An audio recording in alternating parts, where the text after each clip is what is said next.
Imagine you are sitting around a fire tonight. The flames are small but warm.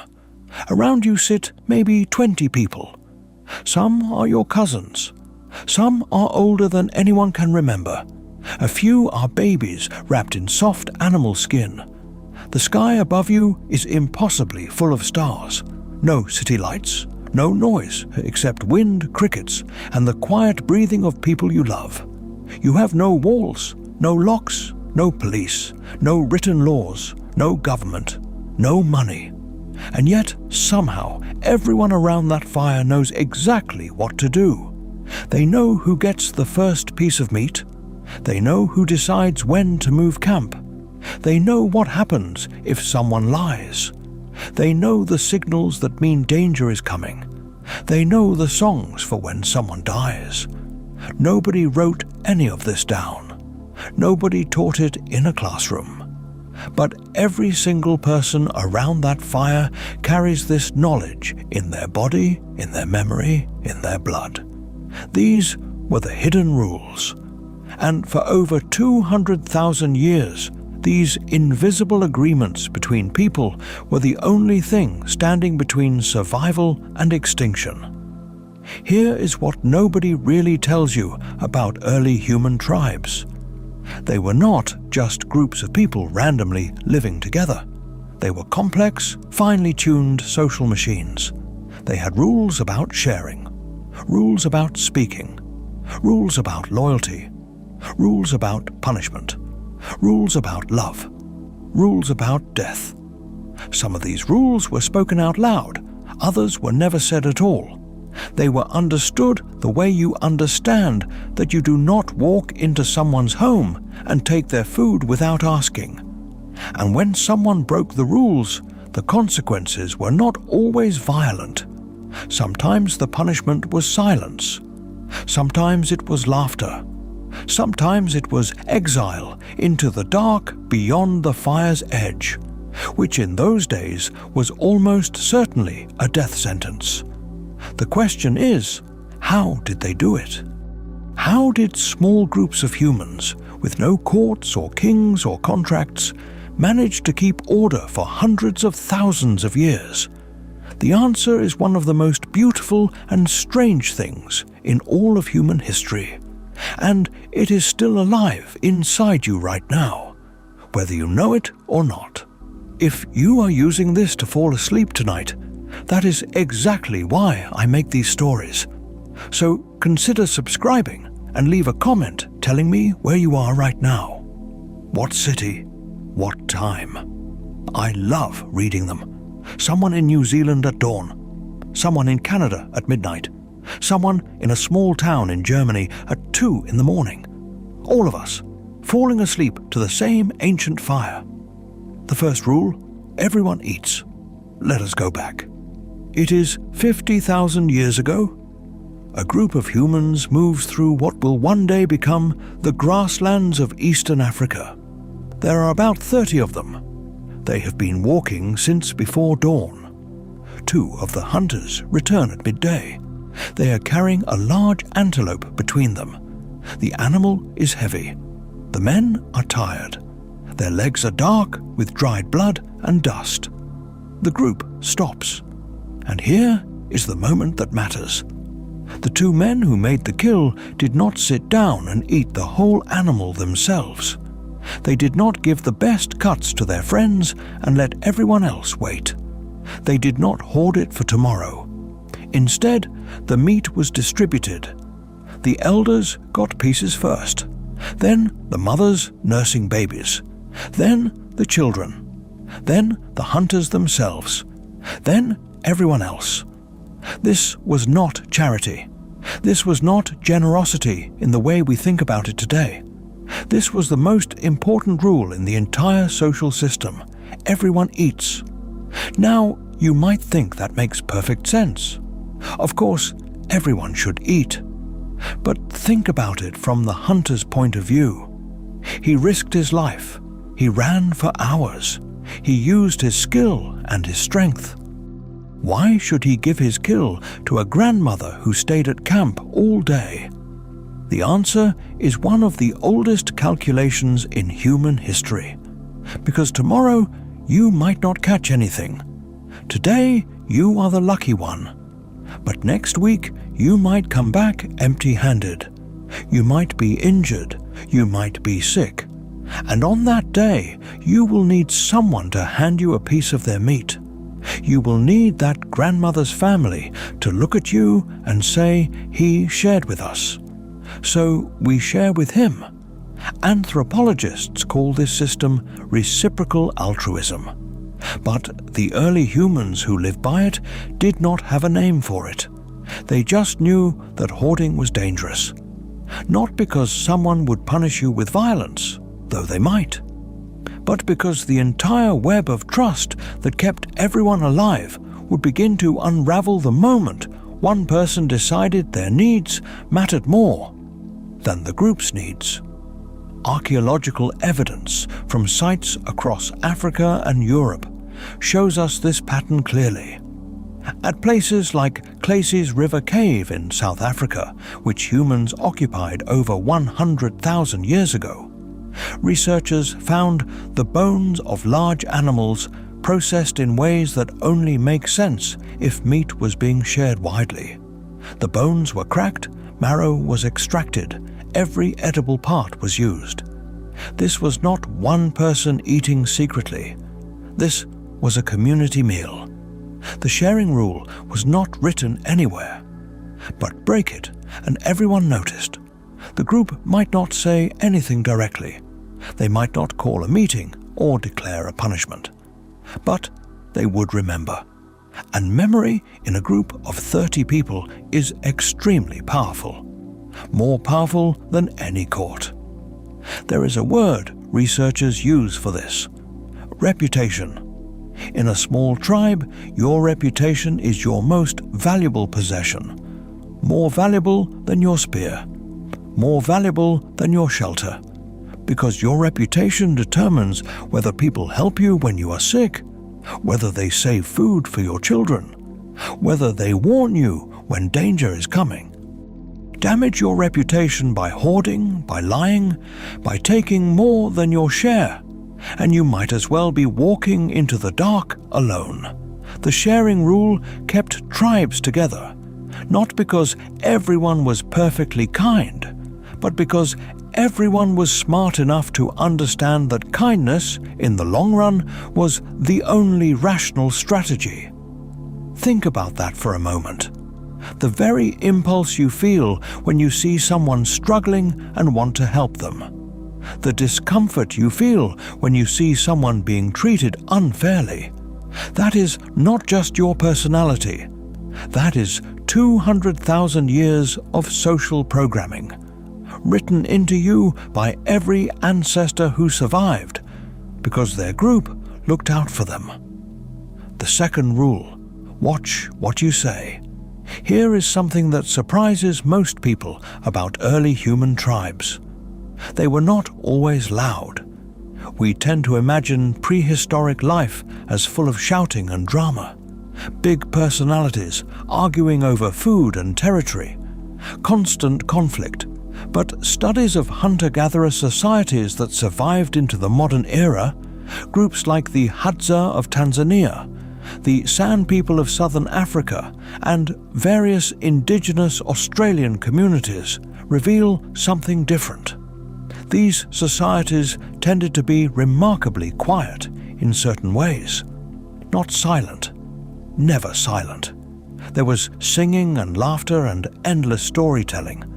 But there was also a deep cultural value placed on not speaking too loudly about yourself, not bragging, not announcing how great you were. This might sound strange. In the modern world, we are trained to promote ourselves constantly. Talk about your achievements. Build your personal brand. Make your name known. But in a tribe of 30 people, the person who talked loudest about themselves was often viewed with suspicion rather than admiration. Here is why. In a group that depends on everyone working together, Someone who is constantly reminding others of how important they are is sending a dangerous signal. They're saying that they think they matter more than the group. And in a world where survival depends on cooperation, someone who thinks they matter more than the group is a liability. The anthropologist Christopher Boehm spent decades studying the social structures of hunter-gatherer societies across the globe. He found a pattern he called reverse dominance hierarchy. Basically, it means that in many early human groups there was a strong cultural mechanism to prevent any one person from gaining too much power over others. If someone started acting like a chief when no chief had been chosen, the rest of the group would push back, not necessarily with violence, more often with something much more effective: humor. They would mock the person gently, tell stories about someone who thought they were very important and then did something embarrassing, make jokes around the fire that everyone understood were aimed at the person getting too big for their skin boots. This might sound cruel, but it was actually brilliant.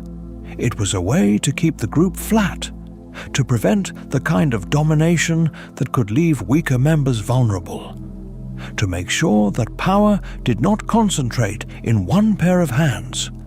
Because history, even very early history, shows us what happens when one person gains too much control over a small group. The food stops being shared fairly. The work stops being distributed fairly. The people at the bottom start to suffer. And suffering creates the kind of tension that breaks communities apart, which in the ancient world meant death. So the rule was not exactly be quiet. The rule was something more like keep yourself in check. Remember that you are part of something bigger. Your voice matters, but not more than everyone else's voice. This is the reason that many ancient cultures placed such value on listening. Not just being polite, but genuinely listening as a form of respect, as a way of saying, your experience is as real and important as mine. And here is the modern mirror for all of this. You have been in a room where one person talked over everyone else, and you felt that subtle tightening in the group, that collective discomfort, that instinct to quietly disengage. That feeling is ancient. Your nervous system is running a very old piece of code that says, this person is taking too much space. Something is wrong with the balance of this group. The groups that learned to manage that dynamic, the ones that developed the cultural tools to keep anyone from dominating too completely, those were the groups that survived. And the tools were not laws. They were stories, jokes, songs, and the quiet but powerful force of collective disapproval. The third rule: remember everything. Picture a night around the fire. The meal is finished. The children are drowsy. An old woman is speaking. She's maybe 60 years old, which in this time and place makes her extraordinarily ancient. Her face is deeply lined. Her hands move slowly as she talks. But everyone is listening, even the adults, even the hunters who caught the food, and the elders who have heard every story before. She's telling them about the flood, not a legend, not a myth in the way we use the word today. A true memory, passed down from her grandmother's grandmother's grandmother, about a time when the water came up over the valley where the group used to camp, when the fish were everywhere, when the old trees were underwater for a season, when the group had to move to higher ground, and what they found when they got there. This story has been told without writing for perhaps 200 years, and inside it are hidden facts. Which way the water came from, which higher ground was safe, what signs appeared before the flood came, what food was available up there that was not available in the valley, this was not entertainment. This was a survival manual.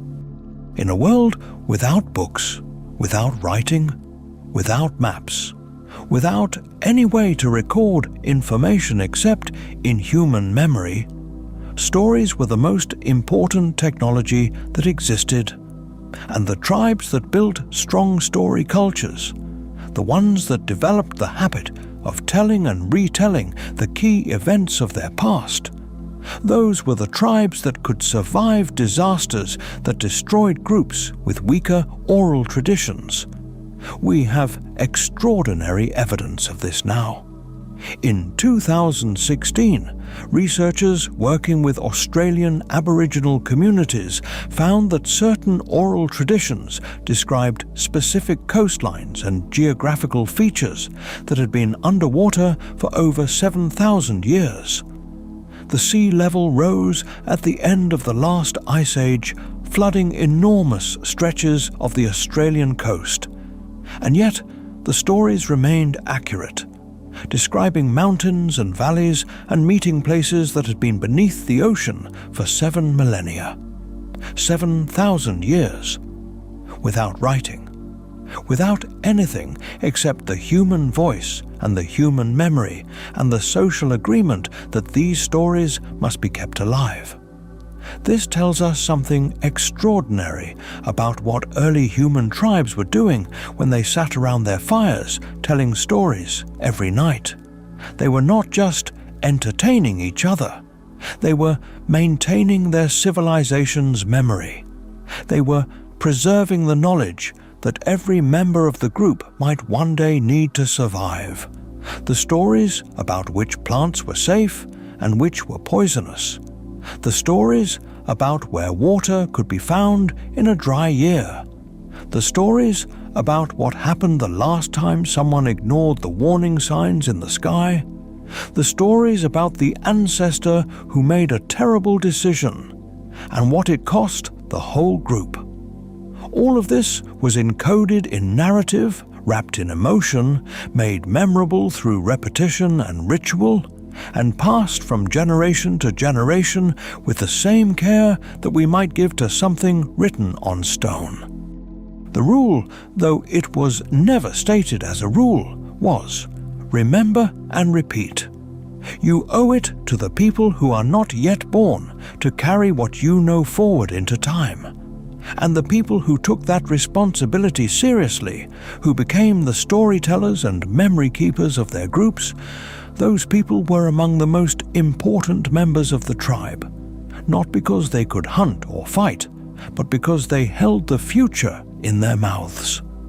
Here is the thing that gets me about this. The next time you find yourself remembering something your grandmother told you, or feeling a sudden pull of recognition when someone tells a story about a place you have never been, or knowing without knowing how you know it that certain berries in the woods look wrong. Part of that might be cultural memory, so old it has stopped being a conscious thought and become something closer to instinct. Stories are the oldest technology we have, and they have never stopped working. The fourth rule: outsiders are dangerous until they are not. Stand at the edge of the camp for a moment. It is late afternoon. The light is going golden. And there, on the far edge of the clearing, a figure appears. A stranger. Not someone from your group. Someone you have never seen before. The entire mood of the camp shifts in an instant. Children move closer to their mothers. The hunters who were resting are suddenly alert, spears within reach. The old woman stops her work and watches. This is the moment that has played out literally millions of times across human prehistory.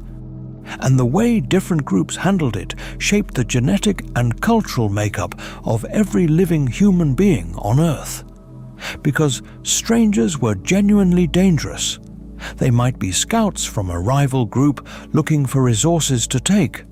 They might carry diseases that a small, isolated community had no immunity to. They might be unpredictable in ways that could threaten the delicate social balance the tribe had spent years building. But strangers were also desperately needed, because small tribes faced another danger that was invisible and slow, the danger of too much genetic sameness.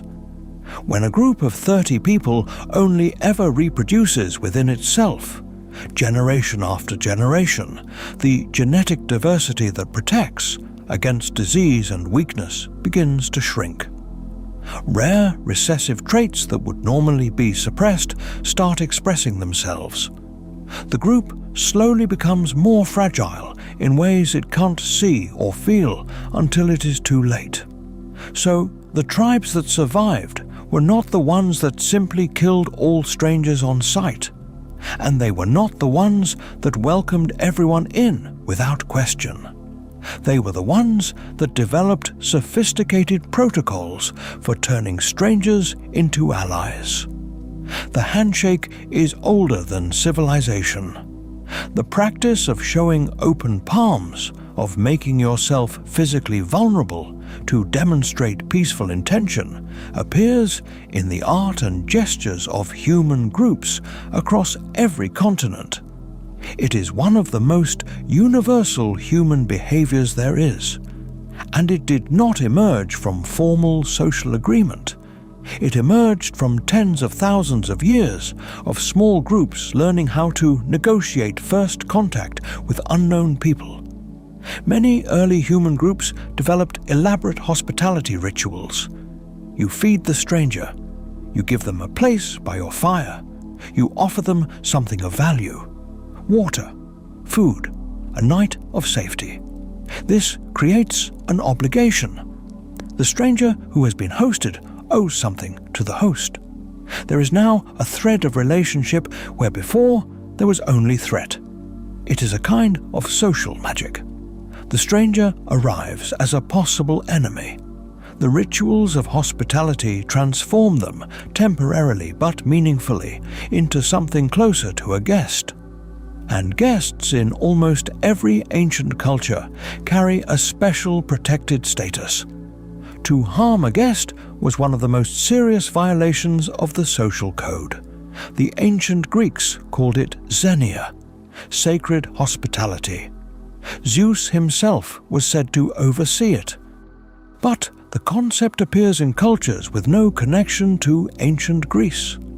In Bedouin tradition, in Norse culture, in Aboriginal Australian law, in the traditions of indigenous peoples from the Amazon to the Arctic. This near-universal principle did not emerge from a shared religion or a single cultural source. It emerged from a shared survival problem. Small groups needed ways to safely evaluate strangers, and offering food and protection was the test that mattered most. How someone behaved when they were shown kindness told you more about their character than any combat ever could. The stranger who ate your food and then stole from you in the night was not just a thief. They were a person who had violated one of the deepest rules of the human social contract. And word would spread. In a world where groups regularly encountered each other at seasonal gathering places, where marriages connected different tribes, where trade goods moved across hundreds of miles through networks of relationship, a reputation for violating hospitality was devastating. It could cut you off from the entire web of cooperation that made life possible. And on the other side, a reputation for generosity and trustworthiness could open doors that no amount of strength could force open. There is a direct line from those ancient hospitality rituals to the way you feel when a host makes you feel genuinely welcome, that warm loosening of tension in your chest, that sense of being seen and safe. Your ancient nervous system is running the same program it has always run. This person has made themselves vulnerable to take care of me. That means they are probably not a threat. That means this place might be safe. It is one of the oldest feelings in the world. The fifth rule: know your role, but do not be trapped by it. In every tribe, certain people did certain things. Some were hunters, some were gatherers, some made tools, some tended to the sick, some managed the fire, some kept the stories, some negotiated with strangers, some interpreted dreams and signs from the natural world. This division of labor was not random. It emerged from a combination of natural talent, observation, and social negotiation that took years to develop within each group, and it made the group dramatically more effective than if everyone tried to do everything all the time. But here is what is interesting about this. The roles in early human groups were far more fluid than we used to think. For a long time, archaeologists and anthropologists told a very neat story. Men hunted, women gathered. The big, strong men chased the big, scary animals. The women and children collected plants closer to camp. Everyone had their lane and stayed in it. The evidence increasingly tells a different story. At a burial site in the Andes, discovered in 2020 and dated to about 9,000 years ago, researchers found a young person buried with an elaborate hunting kit, spear points, animal processing tools, the whole setup. They assumed it was a man. Tests showed it was a woman. Further investigation of similar burials across the Americas found that between 30 and 50% of early hunters whose remains could be sexed were female. Studies of ancient bone structure and muscle attachment in skeletal remains from European Paleolithic sites show women with arm and leg muscles consistent with long-distance carrying and significant physical labor, not the sedentary camp life that the old story imagined. In contemporary hunter-gatherer societies, we see the full range.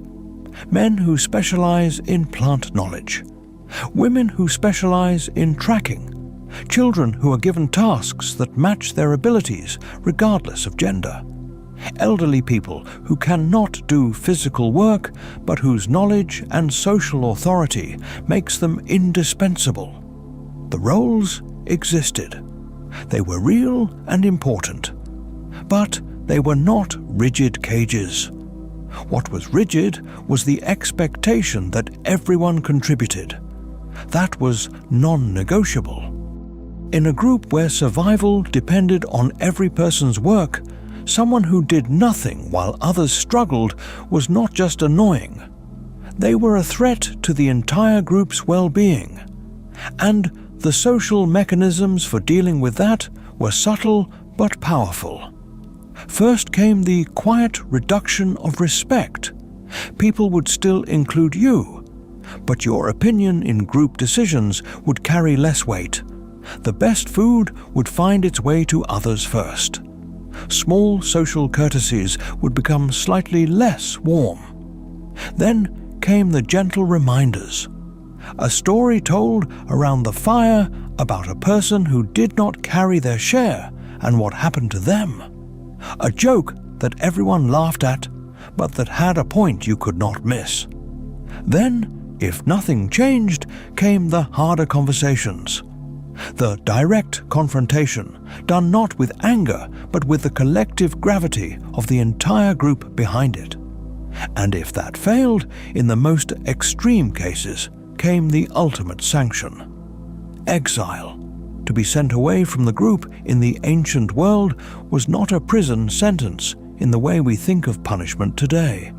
It was closer to a death sentence, slow and certain. Alone in the wilderness, without the collective knowledge and cooperation of your tribe, survival was enormously difficult. Possible for a skilled individual for a while, but unsustainable over time.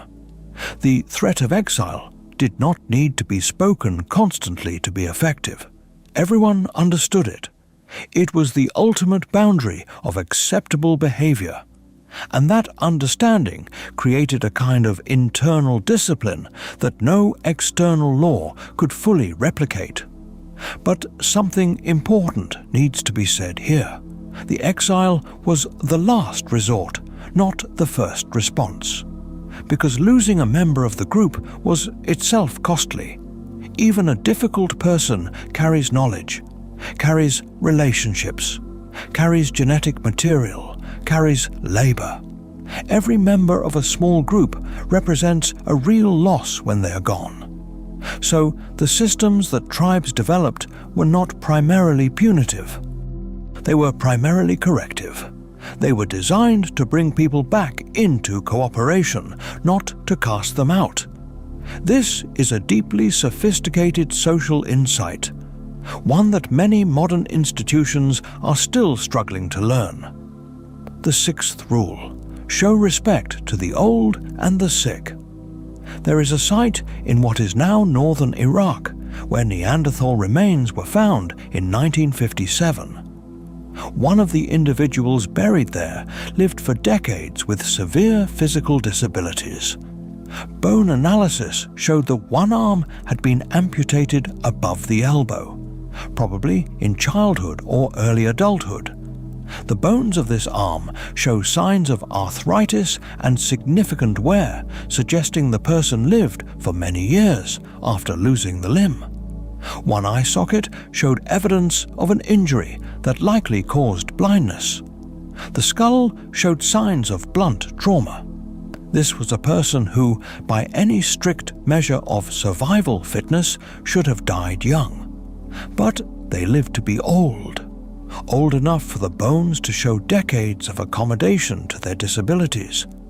Someone fed this person. Someone protected them. Someone carried their weight within the group for years and years and years.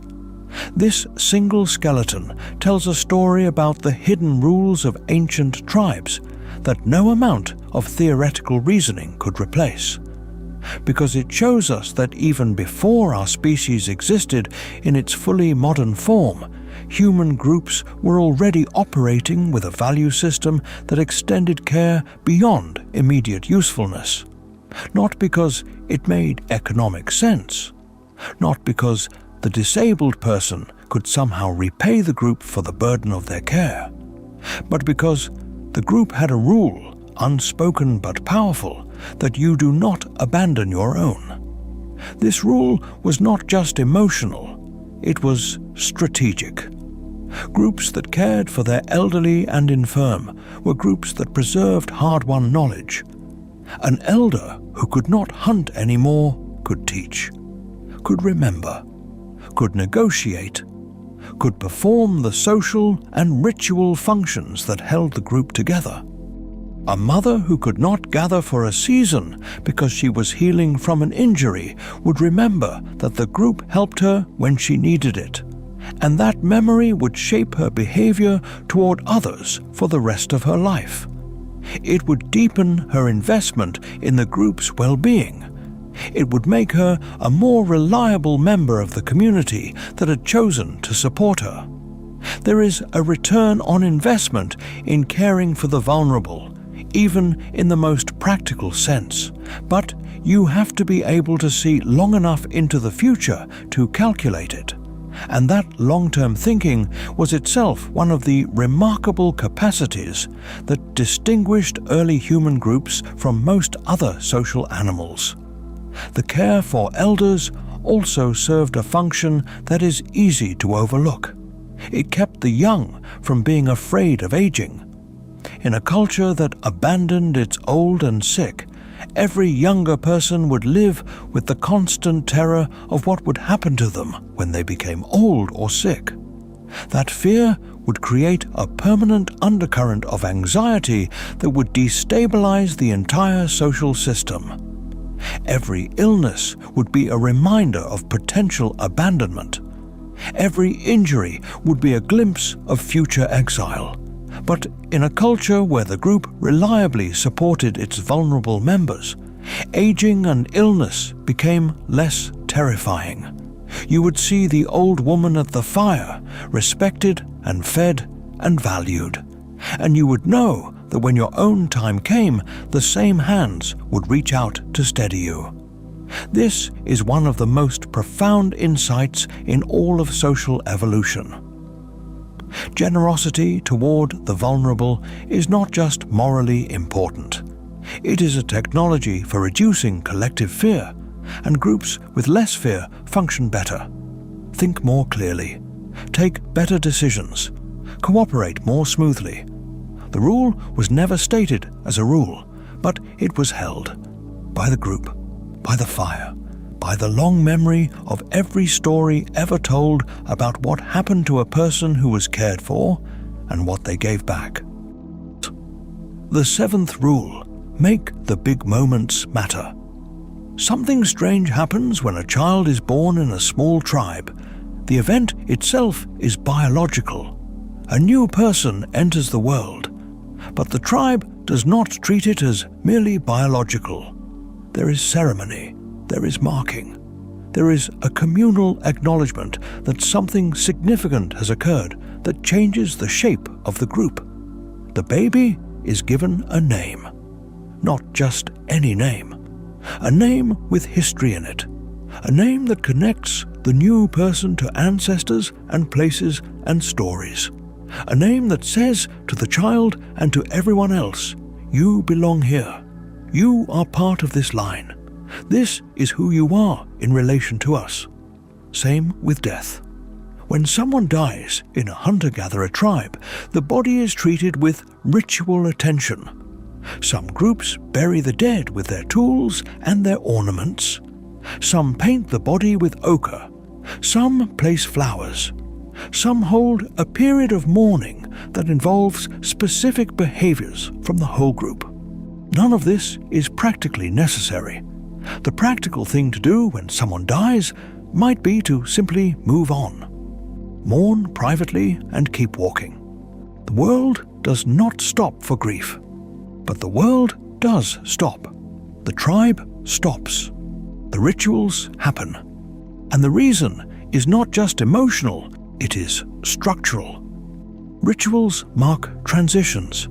They take what might otherwise be a confusing and destabilizing event and place it inside a framework that everyone understands. When someone dies and the group performs its mourning rituals, every member of the group is synchronized around a shared emotional experience. The grief is acknowledged. The loss is named. The person's place in the group's memory is established. And then, through the rituals, the group is given a pathway back to function. Without that framework, grief can become destabilizing in a small community. Death is threatening because it reminds everyone of their own mortality. It disrupts the social bonds that depended on the person who is gone. It can create conflict about how to redistribute that person's roles and possessions. Ritual handles all of this. It says, we know how to do this. We have done this before. Our grandparents did this, and their grandparents before them. We grieve in this way, for this long, with these specific acknowledgements. And then we continue. Birth rituals do the same thing in the opposite direction. They integrate the new person into the social fabric before they are even aware enough to participate in it. By the time a child is old enough to understand what the group expects of them, the group has already been practicing treating them as a full member for years.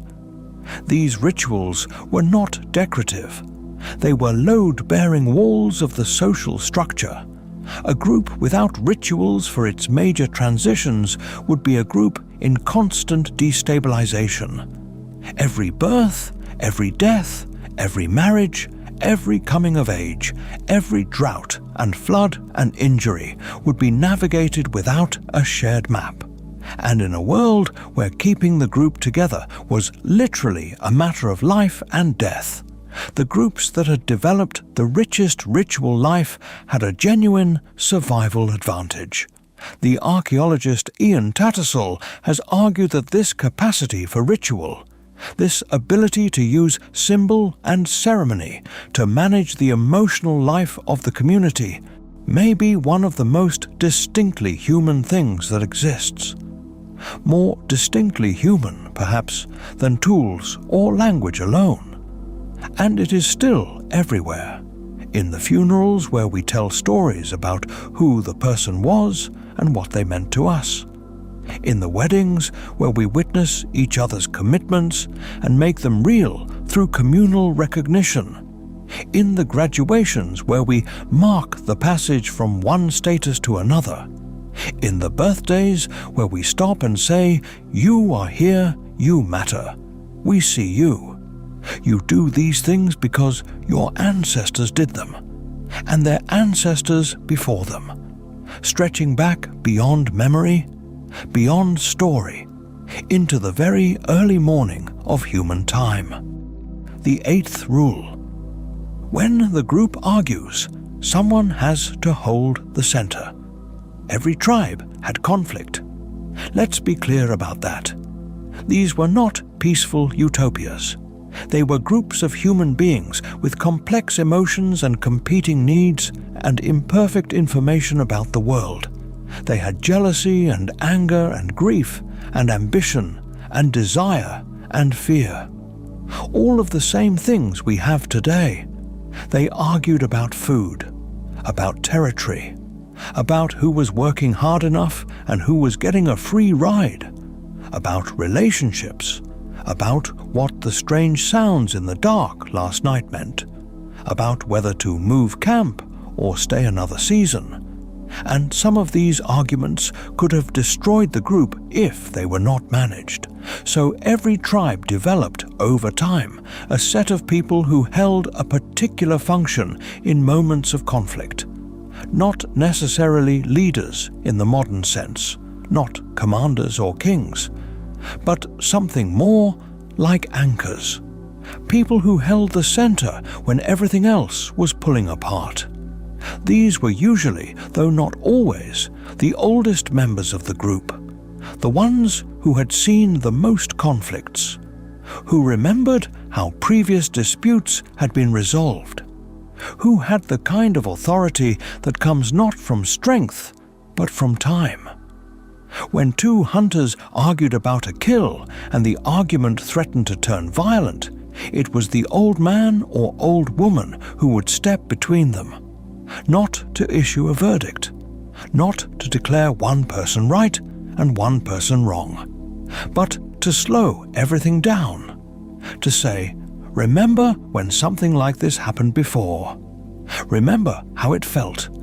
Remember what we lost when we let that kind of anger run. The anthropologist Marshall Salins called this role the big man in some societies, though the term is imperfect because these figures held influence rather than authority. They could not force compliance. They had no army, no enforcement mechanism. What they had was the trust of the group. The accumulated relationship capital of a lifetime spent showing up, sharing fairly, telling the truth, and remembering the lessons of the past. This kind of leadership is fundamentally different from the leadership models that most of us are familiar with. It is not about position or title or formal power. It is about being the person that everyone agrees is worth listening to. Not because they demand to be heard, but because experience has shown that when they speak, things tend to get better. Modern researchers who study conflict resolution in contemporary hunter-gatherer communities describe a pattern they call the talking down. When serious disputes arise, the elder or respected figure does not start by addressing the conflict directly. They start by finding common ground, by telling a story, by reminding both parties of their shared history, their shared identity, their shared dependence on the group's continued function. Only after that foundation has been re-established does the actual issue get addressed. And even then, it is addressed obliquely, through implication and story, rather than direct accusation. This approach might seem inefficient compared to simply telling two angry people to work it out or face consequences. But it was not designed for efficiency. It was designed for permanence. The goal was not just to stop the current argument. It was to restore the relationship well enough that the two people could continue to live and work beside each other tomorrow and next week, and for the rest of their lives. In a group of 30 people, you cannot afford to have two members who refuse to cooperate with each other. The social math does not work. Every person's cooperation is load-bearing. Every relationship gap is a structural weakness. So the mediation had to be genuine and complete, not just a temporary truce. This is a form of social intelligence that modern institutions often lack. We are very good at resolving conflicts by establishing who is right and who is wrong and declaring the matter settled. We are less good at the harder work of restoring the actual relationship between the people involved, but the ancient tribes had to be good at that harder work. Their survival depended on it. The 9th rule: listen to the world outside yourself. The hunters are moving through dense woodland. One of them stops. He stands completely still.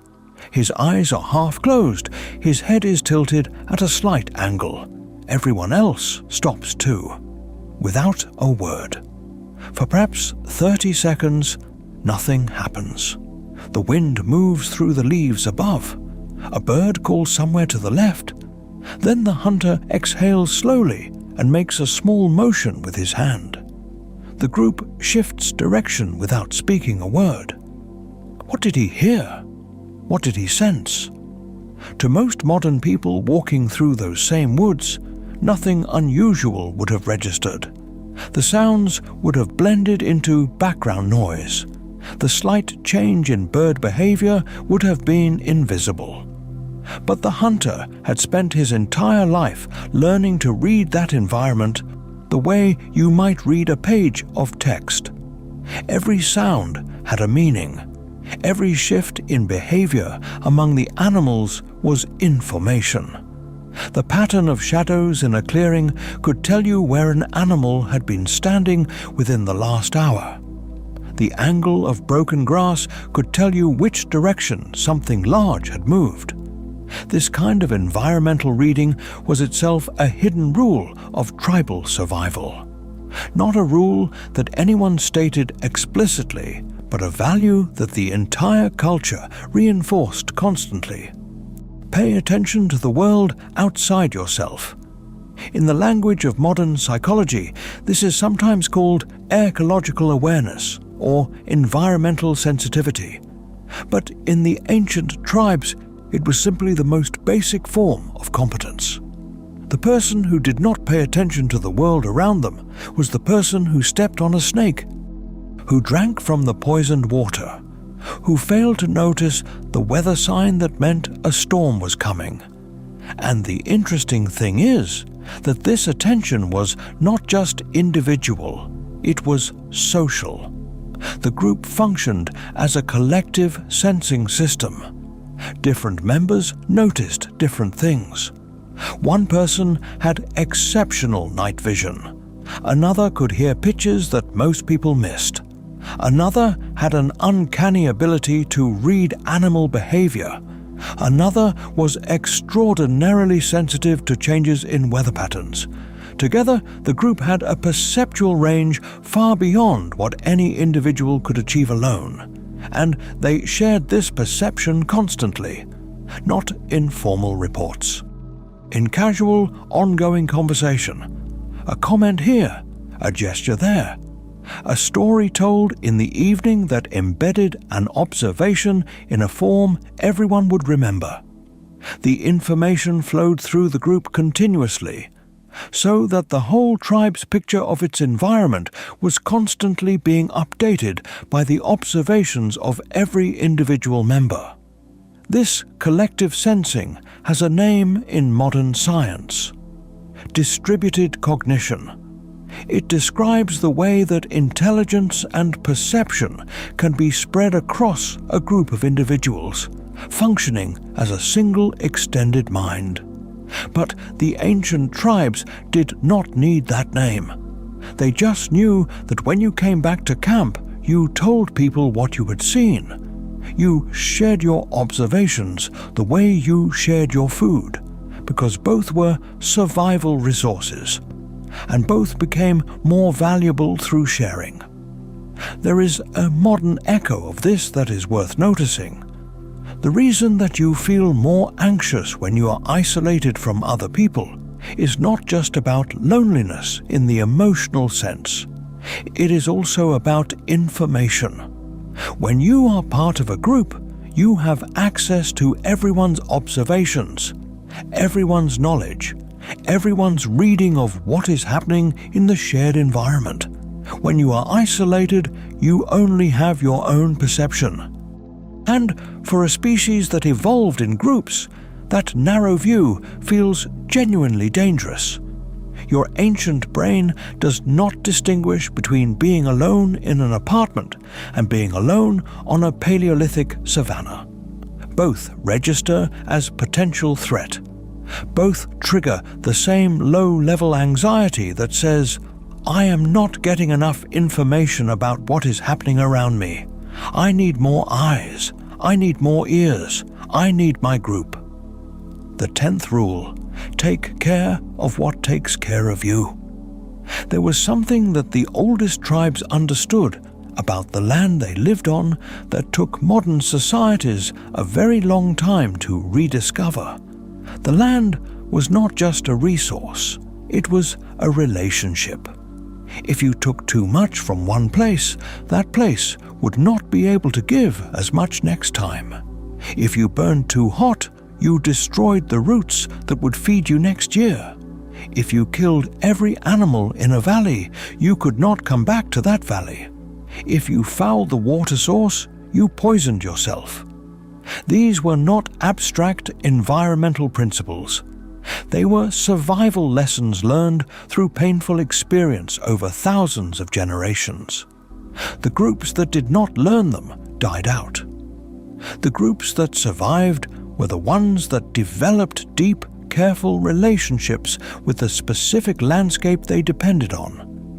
This showed up in practical behavior.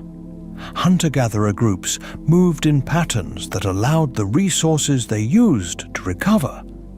They returned to the same sites at predictable intervals, timed to match the regrowth cycles of the plants and the reproduction cycles of the animals. They harvested selectively, taking what they needed and leaving enough behind to sustain the next cycle. Some groups even developed what we would now call managed landscapes. Indigenous Australians used controlled burning for at least 50,000 years to maintain the grasslands that supported both the animals they hunted and the plants they gathered.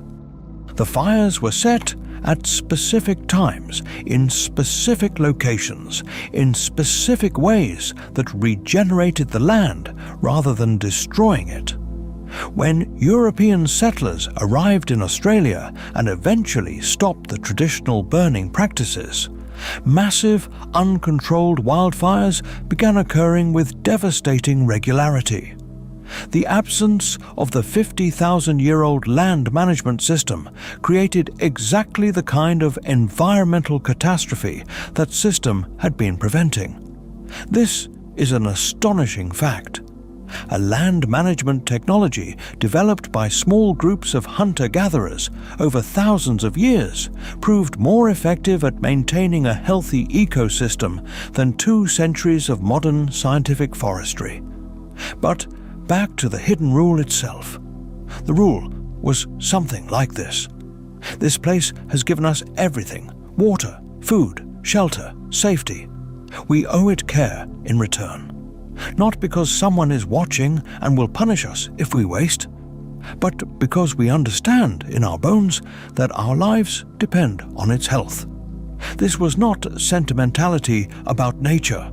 It was hard-won practical wisdom. The landscape was a partner in survival. And you do not betray your partners. There is a word in many indigenous languages that does not translate cleanly into English. It describes something like a reciprocal relationship with the land, an acknowledgement that humans do not just take from nature, but also give back to it through care and attention and restraint. It is not a religious concept exactly, or not only. It is a survival strategy so old and so proven that it became woven into the spiritual life of the group, because things that important do not stay merely practical. They become sacred. And this is perhaps the most profound of all the hidden rules. The understanding that everything you depend on requires tending, that there is no such thing as a one-way relationship that lasts, that care must flow in both directions, toward the land, toward the old, toward the strangers who might become allies, toward the children who will inherit everything, toward the stories that carry the knowledge forward, toward the fire, always toward the fire. The modern mirror. Here you are, probably lying in a warm bed, probably in a house with walls and locks, and a refrigerator full of food, a phone in your hand or nearby, the sounds of the modern world settling around you. You are about as far as it is possible to get from a fire in the open air with 30 people who depend on you and on whom you depend. And yet, the loneliness you sometimes feel in crowds is your ancient brain searching for its group, not just acquaintances, not followers or connections or contacts, the real group, the people who would notice if you did not come back, the people whose survival is bound up with yours, the discomfort you feel when someone is unfair, when someone takes more than their share, when someone harms a person who cannot defend themselves. That is not just moral programming. It is a survival instinct that is millions of years old. Your brain is detecting a threat to the social structure that keeps everyone alive. The satisfaction you feel when you're genuinely useful to someone, when you share your knowledge or your skills or your time in a way that actually helps, that is the ancient reward system for the behavior that kept your ancestors alive. Not the applause or the recognition, the actual help, the actual connection, the actual feeling of being a functioning member of a group. The reason stories still work on you the way they do. The reason you can disappear into a well-told story for hours. The reason the right story can make you feel less alone in the world. That is the 10,000-year-old oral tradition activating in your modern nervous system. Stories are still survival technology. They still carry knowledge and connection, and the sense that other humans have faced hard things and found their way through. The hidden rules that kept the ancient tribes alive are not really hidden. They never were. They are the rules written into the way you feel. The rules your body already knows. The rules that modern life has buried under layers of noise and speed and distraction, but never truly erased. You were made for a group. You were made to share. You were made to listen. You were made to remember. You were made to tend to what you love. None of that has changed. Not in 100,000 years. The fire still burns. Come back to the fire now. It is smaller than it was before. Most of the people around it have drifted into sleep. The babies are breathing softly. The hunters are still. Even the old woman who was telling stories has folded herself into warmth and quiet. One person keeps watch. Always one person keeps watch. They tend the fire, not because anyone asked them to, not because there is a rule that says they must, but because they understand that the fire is the center, and the center must be kept. This is the oldest human knowledge. The fire is not just heat and light. The fire is the visible sign of the group's continued existence. As long as it burns, the group is here. The dark cannot take the people who belong to the light. You belong to that light too. You always have. Across every generation, across every migration and adaptation and transformation, the thread connects you back to that first fire, back to the first person who understood that you cannot survive alone, back to the first group that learned to share and remember and tell stories and care for the old and listen to the land. All of those ancient people are in you. Their rules are in you. Their love of the fire's warmth is in you. Their need for the group, their instinct for fairness, their hunger for stories, their ability to care for strangers and make them welcome. None of it was ever lost. It was only sleeping. Just like you are about to sleep now. Tomorrow there will be things to do, things to figure out, problems to solve, relationships to tend, work to be done. The world will ask things of you, but that is tomorrow. Tonight, the hidden rules have done their work. The group is here. The fire is tending. The stories have been told. You are safe. You are part of something very old and very strong and very much alive. The same stars that watched over every ancient fire are watching over you right now. Even if you cannot see them through the roof, even if the city's light has hidden them, they are there. And somewhere in the oldest part of you, you already know this. Rest now. Let the fire burn low. The rules will keep. The stories will keep. Everything that matters will still be here when the sun comes back. For now, just breathe. The watch is taken care of. You can sleep.